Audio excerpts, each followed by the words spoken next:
lang daw po ang sukli nyo. Kahit siya ay magalit, wala kang pakialam kuwas at bata ang inutusan niya. Talaga? Kahit ako magalit, wala akong pakialam? Iba't ibang uri ng mga tindera sa sari-sari store. Pabili po. Pabili nga po ng kape. Anong kape? 3-in-1 British White po. Magkano po kaya yun? 12 pesos.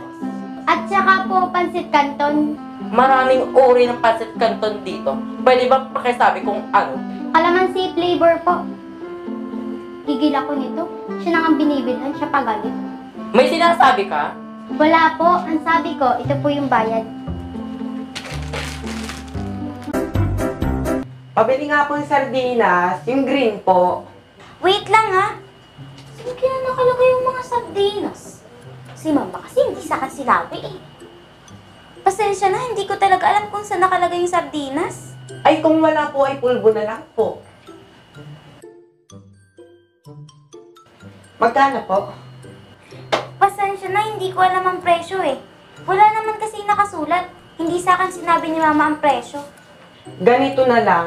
Kukunin ko na muna to. Babalik na lang ako kapag nandyan yung mama mo. Hindi pwede, pinagbilin sa akin ni mama na bawal muna ang utang. Te, hindi naman ako nangungutang. May pambayad naman ako, uy. Alam mo, magsara na lang kayo ng tindahan.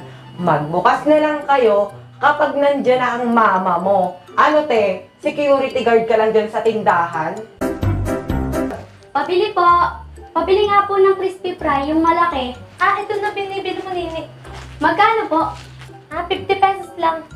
Naku, 45 pesos lang yung pera ko. Mamaya ko na lang po ito bibilhin, babalik lang po ako sa bahay. Okay lang. Susunod mo na lang ibalik ang kulang. Talaga po? Salamat po. Teka lang, Nini. Saan ka ba nakatira? Sa kabilang barangay po. Napadaan lang po kasi ako dito. Kathleen, anong ginagawa mo dito? Bibili ka ba? Hindi po. Tumambay lang po ako dito kasi ang boring sa bahay. Alam niyo na parang ang blooming nyo ngayon. Talaga? Opo, lalo po kayong gumaganda. Pwede po bang umutang? Kathleen!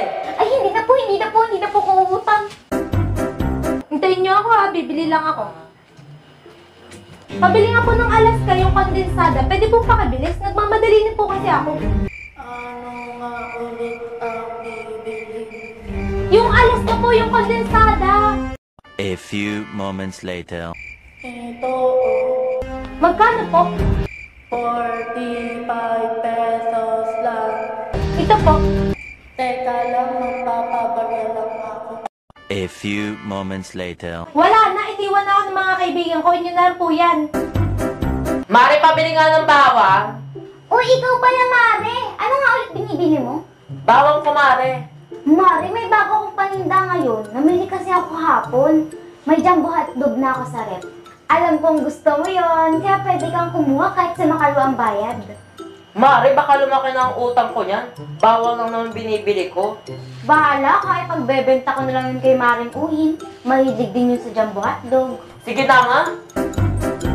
Pabili po. Pabili nga pong 555 adobo, yung nasa lata po. Ilan? Isa lang po. Balita ko, nakabingwit ka daw ng ginto. May boyfriend ka daw na foreigner. Anong laki? Amerikano po. Malaki? Ano po? Ano pong malaki? Ang sabi ko, kung malaki ang mga muscle, alam mo naman, yung mga Amerikano, di ba, malalaki ang muscle?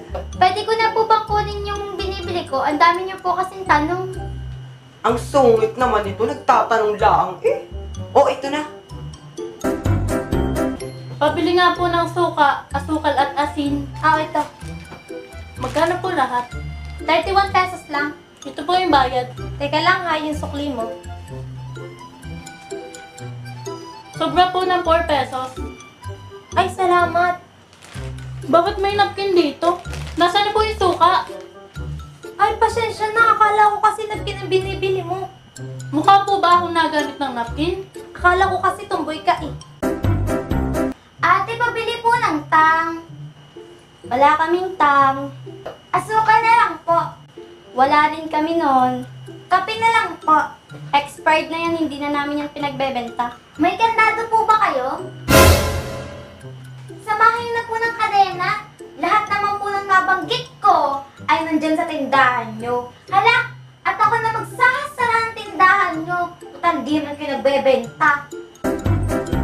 Anak, bumili ka nga ng kape sa tindahan. Magkakape ang tatay mo. Inay, pabilhin nyo na din si Katmin ng tinapay. O, bumili ka na rin ng 2 balot ng tinapay na makapag-almusal ng ate mo. Ibalik mo ang sukli, ha? Apa, Inay? Sige, Mare, una na ako. Sige, Mare. Sa si O Mister. ikaw, anong bibilin mo? Pabili po ng kape at saka 2 balot na tinapay. Oh, Salamat po. Bakit ito lang ang sukli? 100 ang pinadala ko sa'yo, ah. Ayan lang po, inabot sa akin ni Aling Budang eh. Bumalik ka doon, sabihin mo kulang ang sukli.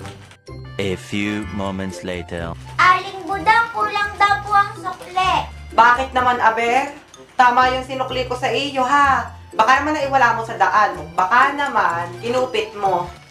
Di po totoo yan. Anong gusto mong palabasin? Sinungaling ako? Nagagalit po si Inay dahil kulang daw po ang sukli nyo.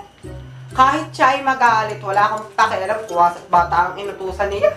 Talaga, kahit ako magalit, wala akong pakialam. Ah, ikaw pala, Mare. Nagkamali kasi ako ng sukli sa anak mo. O, ito na. Kapag bata ang bumibili sa'yo, kinukulangan mo talaga ng sukli. Kung ako sa'yo, Inay, sa iba na lang tayong tindahan bumibili. Ay, pasensya na, Mare. Hayaan mo, sa susunod, itatama ko na yung mga sukli kung binibigay sa inyo. Ano? Mali-mali pala talaga ang binibigay mo sukli sa amin? Ay, hayaan mo, sa susunod, susobrahan ko na.